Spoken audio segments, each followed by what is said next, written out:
Señor Julio Guzmán, muy buenos días y bienvenido a Cutibalú de Piura.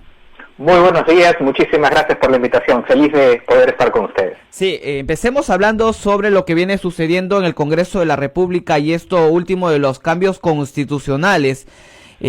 ¿Cuál es su expectativa? ¿Qué le ha dejado todo esto? Primero, un gran sinsabor, ¿no? Un gran sinsabor porque pensábamos que este Congreso podía ser diferente del anterior y la verdad es que está haciendo todo el esfuerzo por parecerse y por crear medidas inconstitucionales, por poner obstáculos a un país que el día de hoy lo único que quiere es que todos pongamos el hombro. El Ejecutivo está tomando decisiones, la gente, los trabajadores, las familias se están poniendo de su lado, las empresas están sufriendo para salir adelante y el único que está obstaculizando todo este proceso es el Congreso. Es muy lamentable. Con relación a lo de la inmunidad parlamentaria, acá lo que se ha hecho es simplemente desestabilizar el sistema político por pura rabia y piconería. Y eso es lo que quiero explicar muy sencillo a los oyentes. Una cosa es quitarle inmunidad parlamentaria a uno de 130 congresistas para que rinda cuentas de cualquier delito que cualquier peruano tiene que hacer, y una cosa muy diferente es quitarle inmunidad y quitarle protección al presidente de la República, independientemente si es el señor Vizcarra o no. Cuando uno le quita ese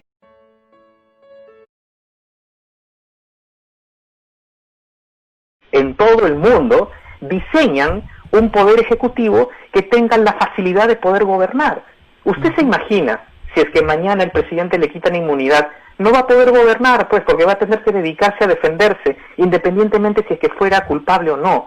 Entonces, este cambio, este caballo de Troya, digamos, que el Congreso intentó meter en el tema de la inmunidad, es por desconocimiento, por ignorancia, por pura rabia, por pura piconería. Y eso es lo que en el país no necesitamos. Entonces, las únicas bancadas que se han opuesto a eso ha sido el Partido Morado y otro partido que está representado en el Congreso, y nosotros nos hemos mantenido firmes. Ahora, en la segunda votación, yo espero en realidad que esto se corrija y que podamos avanzar finalmente. Ha sido un escándalo, una vergüenza que 11 consultores, que 11 asesores de la Comisión de Constitución hayan renunciado justamente por verse ante este bodrio legal que ha intentado perpetrar este Congreso actual. Una gran baja, digamos, dentro de la Comisión de Constitución del Congreso de la República, con la renuncia de estos abogados constitucionalistas. Por supuesto, es una señal de desprestigio y de desacuerdo en que no se puede alterar el marco constitucional simplemente porque a mí me da la gana de tener una revancha con el presidente de la República. Eso es absolutamente irresponsable. Y como repito, un Congreso que en lugar de dar medidas para que los peruanos estemos mejor, lo que hace es se enfrenta al presidente, interpela a los ministros, ahora quiere interpelar a 7 ministros más, cuando los peruanos lo que queremos es que los ministros chambeen, que trabajen, que tomen decisiones, que estén viajando. Qué bueno sería que los ministros ahorita estuvieran en Piura, viendo cómo va la cosa, pero no pueden. ¿Por qué? Porque en el Congreso los están fregando, los llaman para que les rindan cuentas, es decir, la obstaculización permanente simplemente por un tema de desconocimiento, de rabia, pero también, ¿sabe qué? Porque los partidos ya están en campaña presidencial y están desesperados en el Congreso para tratar de mostrar a la gente que están preocupados por ellos, pero la verdad es que están mostrando exactamente lo contrario. Hay muchos partidos que ya están en campaña presidencial y eso lamentablemente les quita focalización de lo que realmente es importante hoy día para los peruanos. Señor Julio Guzmán, usted ha dicho cuáles son los riesgos que corre el presidente de haber retirado la inmunidad, pero ¿por qué sí quitarle la inmunidad a un congresista? ¿No cree que también corren algún riesgo? Bueno, le comento, como le decía, una cosa es quitarle inmunidad a un congresista de 130 que existen, en comparación con quitarle inmunidad a un presidente de la República que es la cabeza de gobierno, que es la cabeza de todo un poder ejecutivo. Por esa razón, yo decía que en todas las democracias en el mundo, el diseño es de esa forma justamente para darle estabilidad. Ahora, debo de decir también de que la inmunidad parlamentaria se creó, en teoría, para que los congresistas en todos los países puedan hacer su trabajo sin que los estén procesando. Pero en el caso del Perú se ha abusado de eso. Durante los años, esa inmunidad no ha servido para que los congresistas decentes puedan hacer su trabajo, sino lo que ha servido es para que la gente que comete crímenes y delitos fuera del Congreso utilicen el Congreso, postulen al Congreso, entren al Congreso y se protejan durante 5 años para que no los procesen.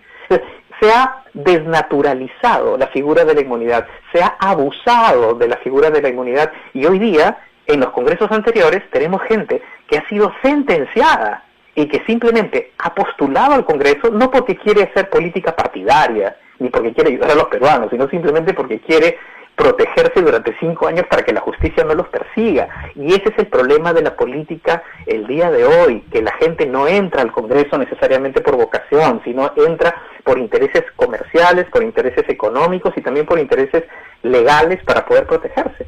Entonces, hay una gran diferencia. ¿Cuál ha sido el comportamiento de su partido aquí en estas reformas constitucionales?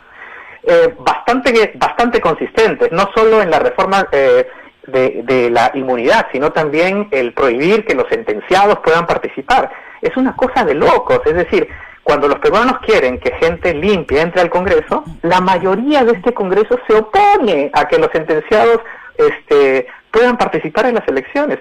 Solo 2 bancadas nos hemos opuesto a esto, el Partido Morado, uno de ellos.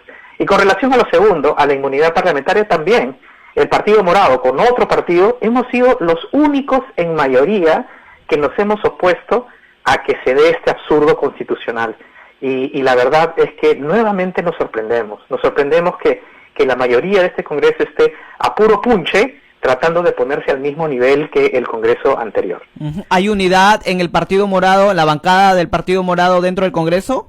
Bueno, yo me remito a las estadísticas. Desde que comenzó la legislatura, el Pleno ha votado decenas de veces, muchísimas veces, y de todas esas veces, solo 3 el Partido Morado ha votado de forma dividida, es decir, por mayoría, pero de forma dividida, es decir, más del 95% de las veces que hemos votado de una forma unitaria y de consenso. En medio de esta emergencia por la COVID-19, desde el Ejecutivo se han tomado algunas medidas importantes, pero ¿qué le ha faltado finalmente al Ejecutivo en esta situación?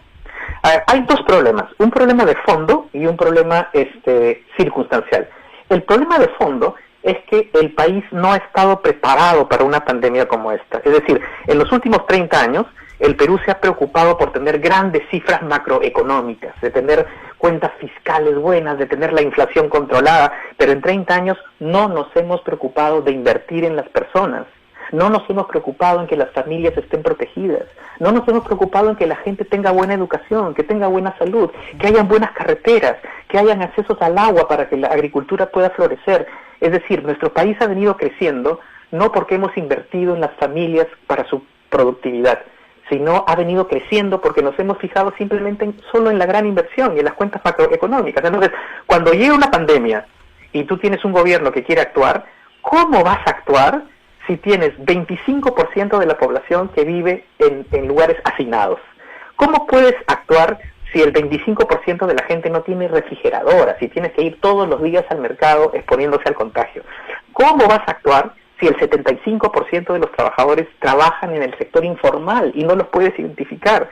¿Cómo vas a dar bonos? O sea, ¿cómo vas a darle en efectivo bonos a la gente si ni siquiera tienes bases de datos para saber dónde están? O sea, realmente nos ha llegado la pandemia en un país que nos ha revelado todas esas carencias que hemos acumulado en 30 años. Y la razón de fondo de esto es la desigualdad.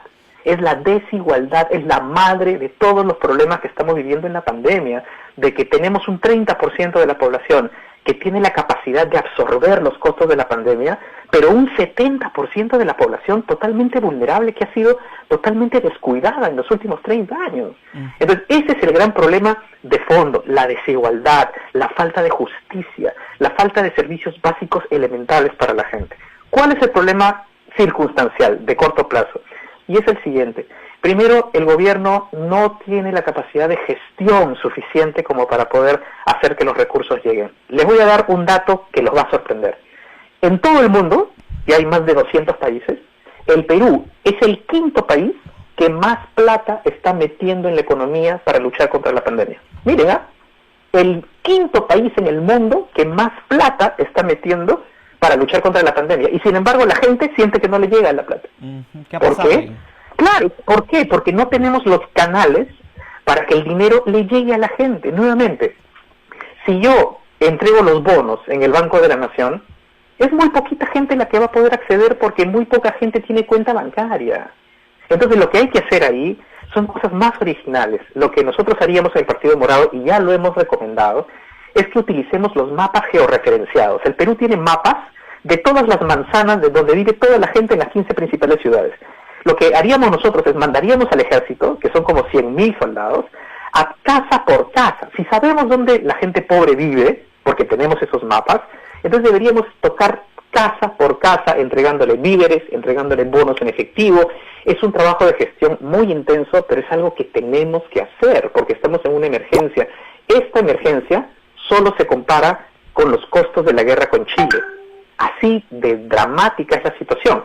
Entonces lo que se requiere un poco más en este gobierno es más gestión, y también se requiere un poco salir de la zona de confort ideológica en economía. ¿A qué me refiero? A que tenemos que ser más creativos en que la plata llegue a la gente. Un ejemplo concreto, el programa Reactiva, que es un programa muy bueno, millonario, para que las empresas puedan tener acceso al crédito y poder salir de la pandemia, tiene que canalizarse a través de las cajas municipales.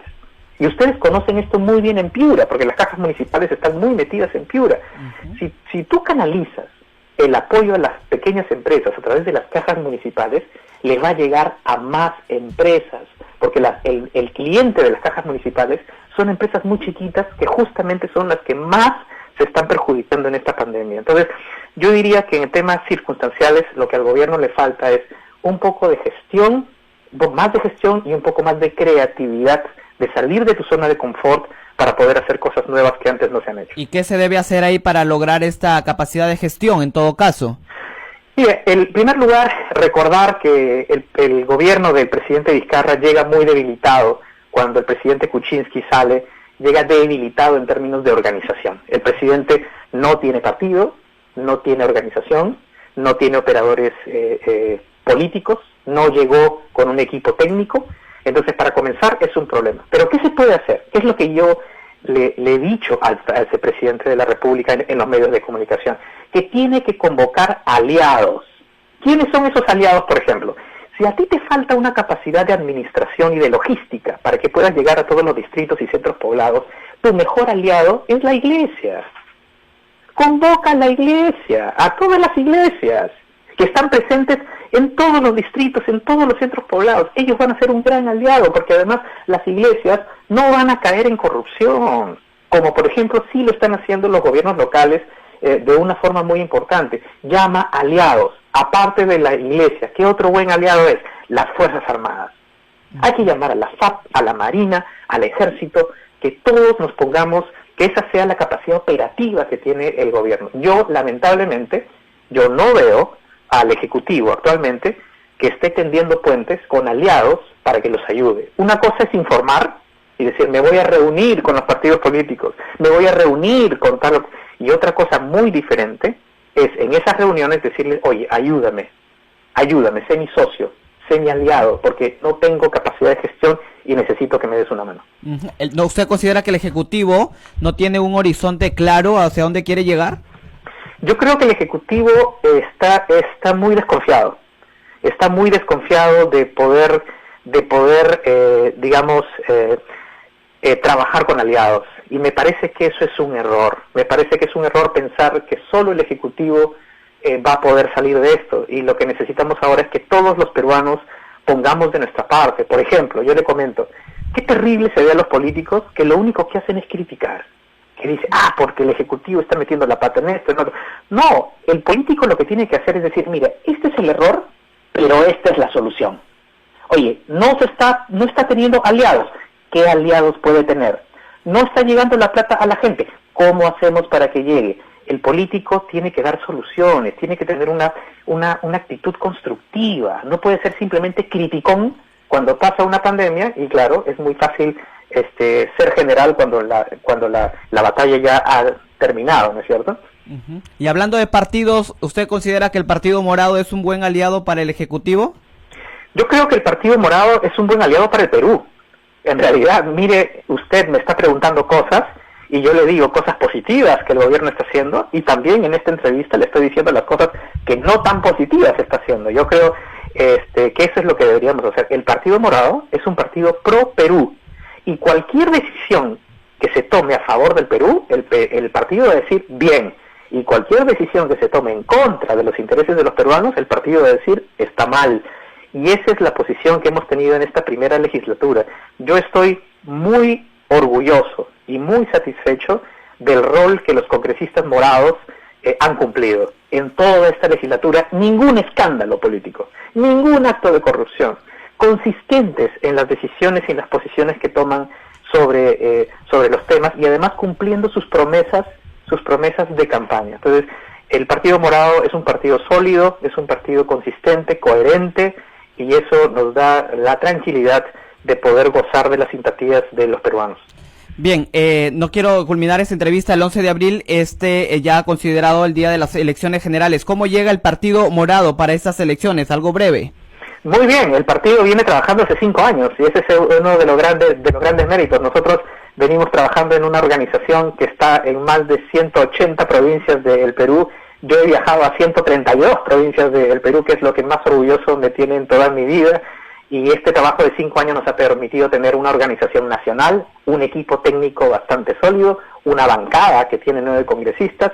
Entonces estamos en condiciones para poder seguir trabajando con mucha humildad y ofrecerle al Perú una opción diferente, una opción nueva, una opción joven, una opción de modernidad, que le dé oportunidades a los peruanos, porque los peruanos no quieren que les resuelvan los problemas. ¿Sigue interesado en ser presidente de la República, señor Julio Guzmán?